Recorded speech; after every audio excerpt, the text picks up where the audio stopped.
क्षुधार्त रंती देव ने दिया करस्त थाल पे। क्षुधा मतलब भूख, क्षुधा का अर्थ है भूख, और आर्त मतलब होता है व्याकुल। जो भूख से व्याकुल राजा रंती देव, उन्होंने 1 माह का उपवास किया था, और उपवास के पश्चात राजा रंतीदेव के सामने एक स्वादिष्ट व्यंजनों से भरा हुआ थाल परोसा गया था। और तभी द्वार पर एक भिक्षुक आया और उसने जैसे ही आवाज लगाई भिक्षाम देही, राजा रंतीदेव ने अपने करस्त यानी हाथ में लिया हुआ वह स्वादिष्ट व्यंजनों से युक्त थाल जाकर उसे दान कर दिया था। यानी अपने लिए परोसा गया स्वादिष्ट व्यंजनों का थाल, भोजन से भरा थाल, भूख से पीड़ित होने पर भी राजा रंतीदेव ने भिक्षुक को दान कर दिया था। तथा दधीची ने दिया परार्थ अस्थि जाल भी। अस्थि मतलब हड्डियां, अस्थियां जिसे हम कहते हैं, हड्डियां, जो कि ऋषि दधीची ने देवताओं के द्वारा मांगने पर कल्याण के लिए, दूसरों के लिए दान कर दी थी। ऐसा कहा जाता है कि ऋषि दधीची से जब देवताओं ने आकर यह मांग की कि हमें आपकी हड्डियों से एक वज्र बनाना है जिससे कि राक्षसों को पराजित किया जा सके, ऐसी स्थिति में ऋषि दधीची ने हंसते हंसते अपने प्राण त्याग दिए थे, और उनके शरीर से इस वज्र का निर्माण किया गया था, जिसे प्रयोग में लेकर असुरों को पराजित किया गया था। देवताओं ने उसका प्रयोग किया और राक्षसों का संहार किया था। ऐसे परोपकार के लिए ऋषि दधीची ने अपनी हड्डियां तक दान कर दी। उन्होंने अपने प्राण तक न्यौछावर कर दिए थे, शरीर तक त्याग दिया था।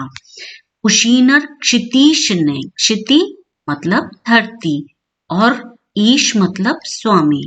कौन हुआ क्षिति का स्वामी? यानी राजा उशीनर ने स्वमांस यानी अपना मांस दान कर दिया था। कैसे दान किया था? ये भी एक अंतर कथा है कि राजा जब दरबार में बैठे थे तभी एक कबूतर घबराया हुआ राजा की गोद में आकर बैठ गया, और उसी के पीछे वहां पर एक बाज भी उसे पर दृष्टि लगाए हुए राजा के द्वारा देखा गया। अब राजा को यह सब समझ में आ गया कि यह बाज इस कबूतर को मारकर इसको भोजन के रूप में ग्रहण करना चाहता है। शरण में आए उस कबूतर की रक्षा करना राजा का कर्तव्य था, लेकिन बाज को भी भोजन देना आवश्यक था, तो दोनों ही प्राणियों की रक्षा करना एक राजा का कर्तव्य था। इसलिए उन्होंने कबूतर को जीवन दान देते हुए उसकी रक्षा की, और अपने मांस को दान करने के लिए कबूतर के तौल के द्वारा, कबूतर का तौल करते हुए उन्होंने वह मांस उतने तौल का निकालकर बाज को खाने के लिए दे दिया था, जिससे बाज को भी भोजन प्राप्त हो गया और कबूतर के प्राणों की भी रक्षा हो गई थी। ऐसे परोपकारी व्यक्ति हमारी इस धरती पर हुए हैं।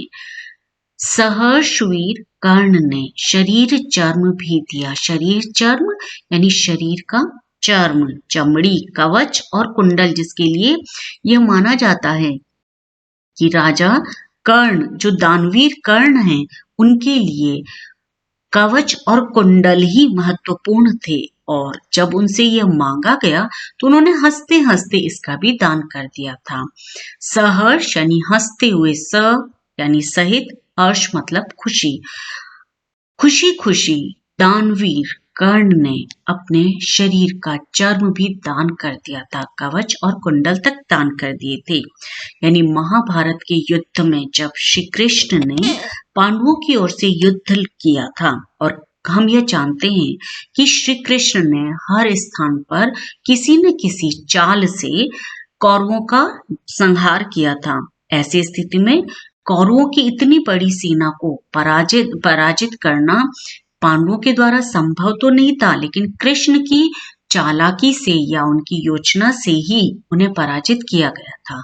तब कर्ण से कवच और कुंडल मांगे गए थे।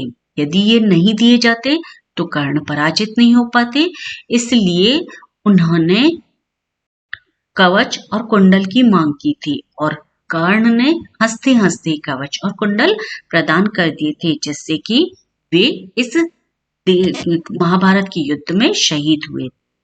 अनित्य देह के लिए अनादि जीव क्या डरे।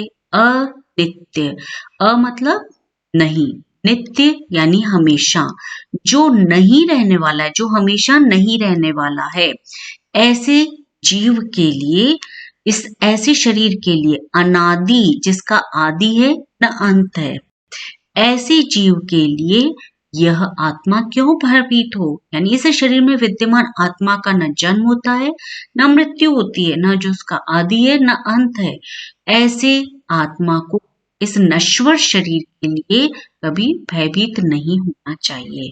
सच्चे मनुष्य वही हैं जो दूसरों के लिए जीते और मरते हैं। चारों का एक बार मैं वापस स्पष्ट कर देती हूँ। भूख से व्याकुल होने पर भी राजा रंतिदेव ने अपने हाथ में लिया भोजन का थाल भिक्षुक को दान कर दिया था। ऋषि दधीची ने असुरों को पराजित करने के लिए देवताओं के लिए अपना शरीर तक दान कर दिया था। राजा उशीनर ने अपने मांस का दान कर दिया था और वीर कर्ण ने हंसते हंसते अपने शरीर की चर्म का दान भी कर दिया था। ऐसे नश्वर शरीर के लिए आत्मा को कभी भयभीत नहीं होना चाहिए। सच्चे मनुष्य वही हैं जो दूसरों के लिए जीते और मरते हैं। सहानुभूति चाहिए, महाविभूति है यही। सहानुभूति का अर्थ है सह प्लस अनुभूति, यानी सहनशीलता का गुण होना चाहिए। महाविभूति यानी सबसे बड़ी संपत्ति, विभूति का अर्थ है संपत्ति, महा मतलब बड़ी, सहानुभूति सहनशीलता का गुण सबसे बड़ी संपत्ति है। वशीकृता सदैव है बनी हुई स्वयं मही, मही का अर्थ है धरती, और वशीकृता यानी वश में किए हुए। हम इस धरती को हमेशा खोदते हैं, इसका दोहन करते हैं, इसका शोधन करते हैं, इससे जो चाहिए हमें प्राप्त होता रहता है। और यह धरती हर तरह के प्रहार, हर तरह की चोट, हर आपदा को सहन करते हुए सब कुछ प्रदान करती रहती है। तो जब भी हम इससे कुछ भी प्राप्त करते हैं, ये हमें हमेशा देती है और स्वयं सब कुछ सहन करती है। परोपकारी व्यक्तियों का भी यही गुण होता है कि वे हमेशा अपने लिए सब कुछ सहन करते हुए त्याग की भावना से सर्वस्व न्यौछावर करते रहते हैं, और यही सबसे बड़ी संपत्ति है। त्याग करना, सहनशीलता का गुण होना मनुष्य की सबसे बड़ी संपत्ति है। विरुद्धवाद बुद्ध का दया प्रवाह में बहा। कवि कहते विपरीत आचरण वाले उन लोगों का वह व्यवहार भी भगवान बुद्ध के द्वारा दया की भावना से किसी रूप में परिवर्तित हो गया था। ऐसा माना जाता है कि भगवान बुद्ध ने उन लोगों को जो बुराई के मार्ग पर चल रहे थे, उन्हें जब प्रेम का भाव सिखाया, अपनी दया से, विनम्रता से अच्छाई का मार्ग दिखाया, वे सारे लोग उनके बताए हुए मार्ग पर विनम्र भाव से आगे बढ़ते रहे। उन्होंने झुककर उनका सम्मान किया और उनका अनुकरण करते रहे। वही उदार है, परोपकार जो करे। सच्चाई यही है कि जो मनुष्य संसार में दया के भाव से, विनम्रता के भाव से जीवन जीता है, वही सच्चा मनुष्य है। आज हम सभी जानते हैं कि भगवान बुद्ध के द्वारा जो मार्ग दिखाया गया है, हमारे देश में ही नहीं, विदेशों में भी यह परंपरा, उनके बताए हुए मार्ग का सभी लोग अनुकरण करते हैं। चाहे वह जापान है, चाहे वह चीन है या अन्य देश हैं, किसी भी देश में भगवान बुद्ध की इस परंपरा का निर्वाह किया जाता है। इसीलिए कवि कहते हैं कि उन्होंने अपनी दया से, अपने प्रेम से जो विपरीत आचरण वाले थे, बुरे आचरण वाले लोग थे, उन्हें भी प्रेम भाव से सच्चाई का मार्ग दिखाया और सारा संसार उनके बताए हुए मार्ग पर चलने के लिए अग्रसर हो गया।